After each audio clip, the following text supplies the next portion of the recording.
utilizar o livro de atividades. Então, nós vamos utilizar a página 5, página 6 e página 7, certo? Página 5 do livro de atividades, questão 1.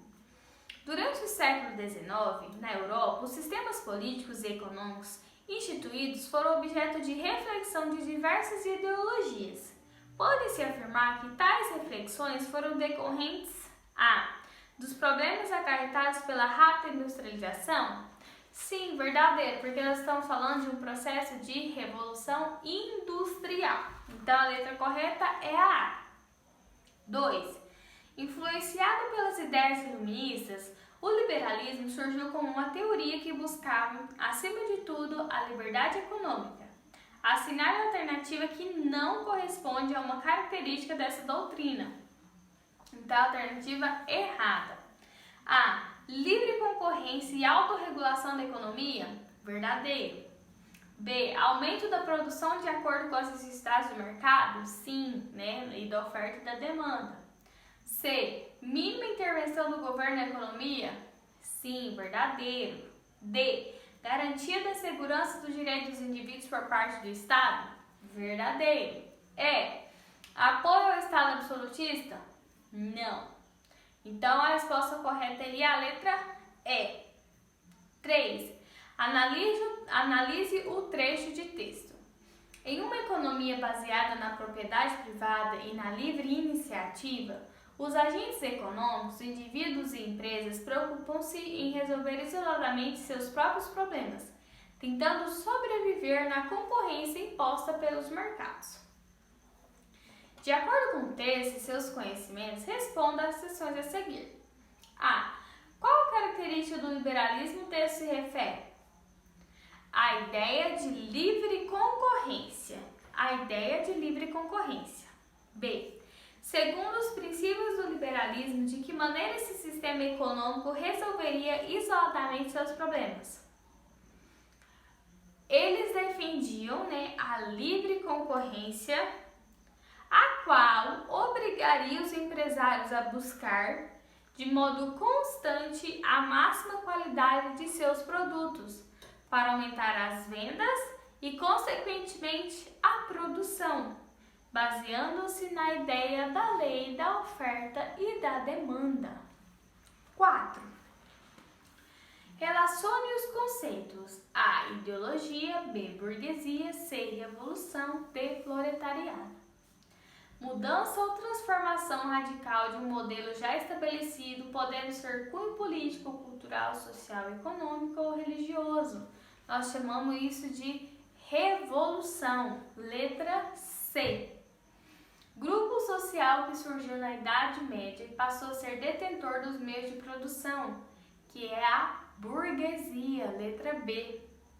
Grupo social formado por trabalhadores que executam determinado ofício em troca de salários, o proletário. Letra D. E por último, doutrina ou ideário de uma pessoa ou de um determinado grupo de indivíduos, que é a letra A. Ideologia. Então ficou C, B, D e A. Próxima página, página 6, questão 5. Leia o trecho a seguir. Ou seja, assim como da alquimia se passou à química e da astrologia à astronomia, assim também é possível passar do socialismo utópico ao socialismo científico. O socialismo utópico é uma sabedoria afetiva e parcial. O socialismo científico é o amadurecimento racional de sua prática política. Com base na leitura do texto e em seus estudos, analise as afirmativas e assinale V para as verdadeiras e F para as falsas. A comparação da transição do socialismo utópico para o científico com a passagem da astrologia para a astronomia pode ser justificada pelo fato de que aquela ideologia não se baseara em princípios científicos. Sim, verdadeiro. Karl Marx e Friedrich Engels, considerados os representantes do socialismo utópico, aqui nós já vemos um erro. Eles são do socialismo científico, então é falso. O socialismo utópico é uma ideologia pautada em métodos de análise historiográficos. falso. Diferentemente do socialismo utópico, o socialismo científico baseou-se em estudos científicos e pode ser considerado uma evolução daquele. Verdadeiro. Então ficou verdadeiro, falso, falso, verdadeiro. 6. Os ideólogos dessa corrente acreditavam que os marxistas, após terem derrotado o capitalismo e tomado o poder, se tornariam os novos exploradores do proletariado.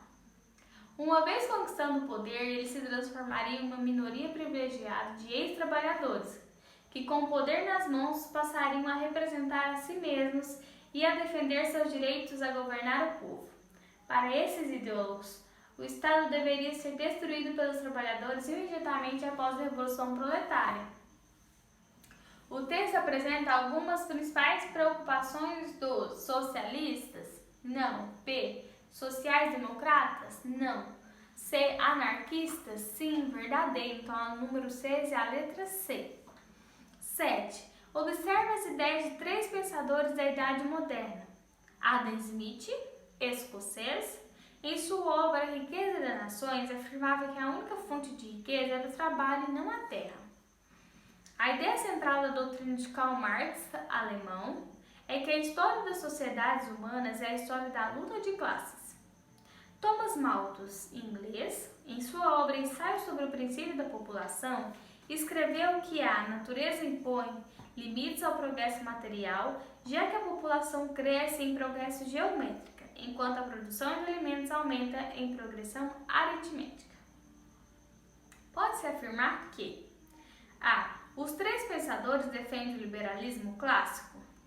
Não. B. As 3 ideias propõem a ditadura do proletariado? Também não. C. Adam Smith propõe o liberalismo clássico, Thomas Malthus e Karl Marx o socialismo utópico? Também não.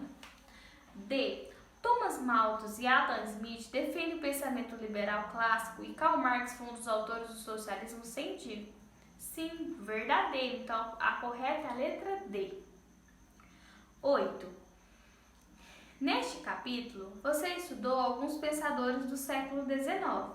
Observe a seguir uma caricatura que ilustra um encontro imaginário entre Adam Smith, Karl Marx e Pierre-Joseph Proudhon, da esquerda para a direita. Então, nós vamos responder do personagem à esquerda para a direita.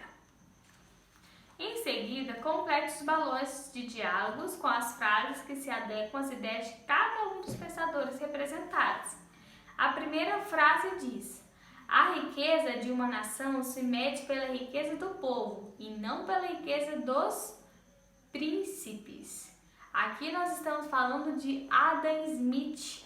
Então, vocês irão colocar aí dentro do balãozinho de Adam Smith, que é esse que está com a roupinha azul, essa frase aí: a riqueza de uma nação não se mede pela riqueza do povo e não pela riqueza dos príncipes. O próximo balãozinho é Anarquia é a Ordem. É de Pierre-Joseph Proudhon, que é este do cabelinho preto e da barba preta, que é o último homenzinho aí da figura. Então, vocês irão colocar dentro do balãozinho: a anarquia é a ordem.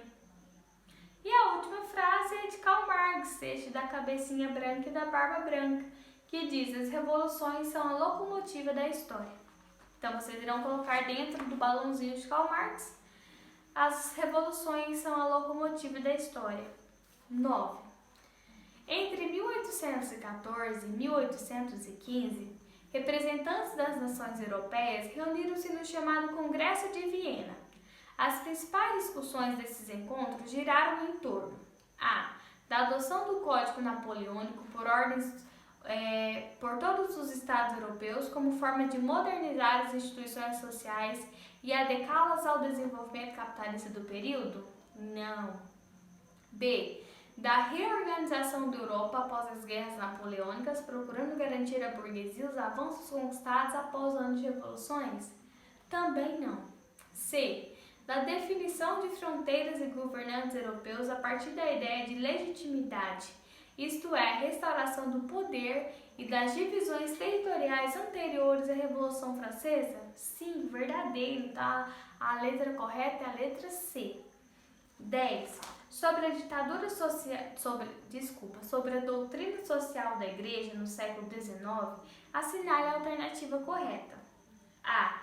Questionou a ordem social estabelecida? Não. B. Posicionou-se a favor da manutenção da propriedade privada? Sim. Verdadeiro. Então, a número 10 é a letra B. Então, meus amores, essa foi a nossa atividade de hoje. Qualquer dúvida que vocês tiverem, podem enviar. Um beijo.